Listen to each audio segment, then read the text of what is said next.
Okay, we're back with another exciting video I've been wanting to do today. What I'm holding here is the Sigma 16-28 F2.8, and this has been game changer for my portrait photography. So many beginning photographers that are getting into portraits, they go to YouTube, they look up what's the best lens for me to get. And many of those YouTubers are going to tell you to get a 35mm, a 50, or an 85mm. But you know what, for me, I've been really digging like a more wider look for my portrait photography. 24mm, I've been rocking that for my full body shots for the last 2 years. What if I were to tell you that an ultra wide lens is what you need for your creative portrait photography? And for the past year, this is what I've been capturing with my ultra wide lens. And I gotta say, looking back now, this is kind of the way I want to go when I want to do a more creative portrait photo shoot. Now, traditionally, what you would hear is that if you want a standard portrait shot for a full body, you stick with 35mm or 50, which I get nothing wrong about that. I still use those focal lengths today when I want to do a very safe full body portrait shoot. Especially for paid stuff that I'm doing, I'm sticking with 35, 50, and 85.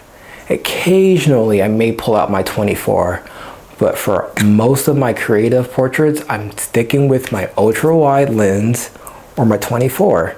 You're just going to get more of a unique look. Many photographers that are using an ultra wide lens, it's not for portraits. It's typically for architecture, real estate, or even just landscape. But lately there has been sort of a trend going on for the past year that the ultra wide look, that you get those exaggerated frames and lines that distort around the edges, is giving kind of a nice look. And I'm beginning to embrace that.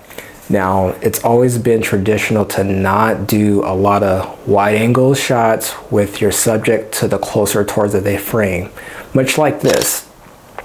Now, last year when I was sticking to this lens, I would typically stick around 18mm to 20mm, and I would be very safe, much like this photo, and keep my subject in the middle of the frame. I would keep a lot of space around the top and bottom of that frame just to make sure the distortion is not too exaggerated, yet keeping that wide environmental look. But I'm starting to embrace keeping the stretched out, exaggerated, distorted look at my subjects. And there's a lot of advantages you can get from a wide angle lens. You can get those nice foreground leading lines, which I love to do.